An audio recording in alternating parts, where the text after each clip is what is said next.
For what purpose does the gentleman from Virginia rise? Madam Speaker, I ask to address the House for 1 minute for the purpose of inquiring about next week's schedule. Without objection. Thank you, Speaker. And I yield to the gentleman from Maryland. Appreciate his indulgence. The Majority Leader for the purposes of announcing next week's schedule. I thank the Republican Whip for yielding. On Tuesday, the House will meet at 12:30 p.m. for morning hour debate and 2 p.m. for legislative business, with votes postponed until 6:30 p.m. On Wednesday and Thursday, the House will meet at 10 a.m. for legislative business, and on Friday, no votes are expected. We will consider several bills under suspension of the rules. The complete list of suspensions bills will be announced by the close of business tomorrow. In addition, we will consider H.R. 5116, the American Competes Act. Yield back. I thank the gentleman, Madam Speaker, and I noticed that the gentleman from Maryland, the Majority Leader, did not mention the budget or the Afghan-Iraq supplemental for next week's schedule. And I know that in our last week's colloquy, the Majority Leader, gentleman from Maryland, stated that he would consider these two items as soon as possible. So I'd ask the gentleman if he has an update about floor considerations for either the budget resolution or the supplemental bill for Afghanistan and Iraq. And I yield. I thank the gentleman for yielding. We are still working on the budget. I will hopefully bring that forward when it is ready, obviously when the Budget Committee considers it.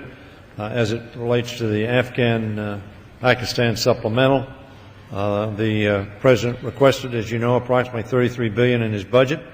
At the beginning of the year, the Defense Department says that the money that they have will be depleted sometime this summer.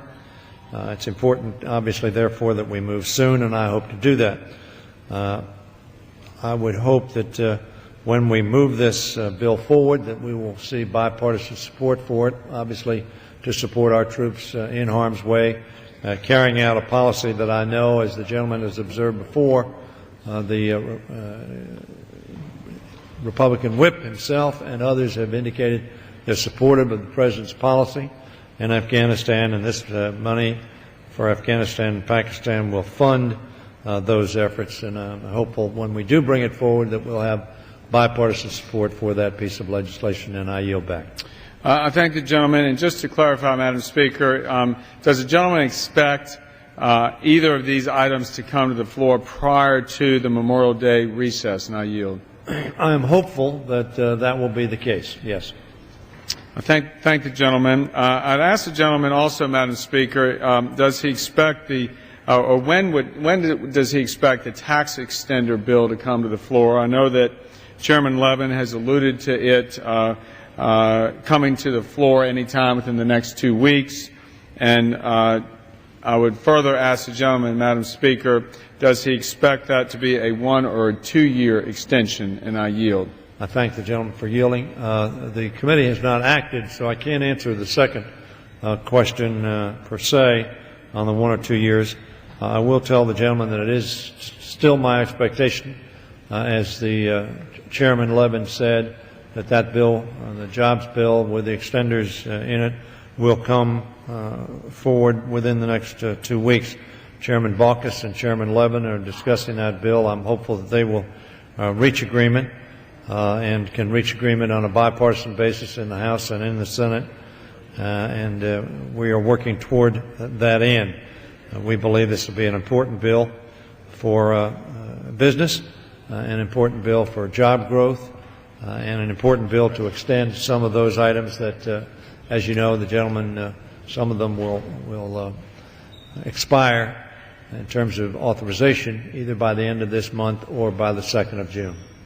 Yield back. I thank the gentleman for that, and would inquire further, Madam Speaker, about the gentleman's, I don't know if I'm asking, Madam Speaker, whether it's his sense or preference about the length of the extension and whether we can expect, or he would expect, there to be a 1 or 2 year extension. And I yield. Well, I would prefer that perhaps we do it for a longer period of time than 1 year.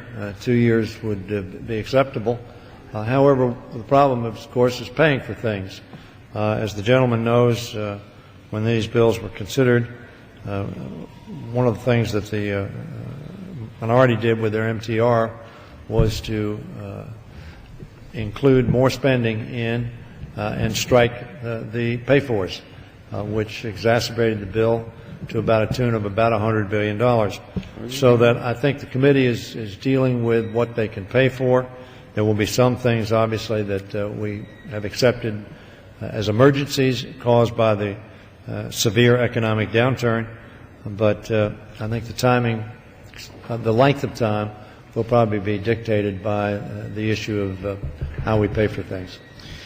I thank the gentleman, and I would reiterate, Madam Speaker, to the gentleman that Republicans stand ready to work with him in terms of trying to live up to the expectations that families across this country are having to live up to, which is to work in a fiscally responsible manner on a budget blueprint for the year, and hopeful that Congress can deliver on that prior to the Memorial Day break. And with nothing further, Madam Speaker, I yield back.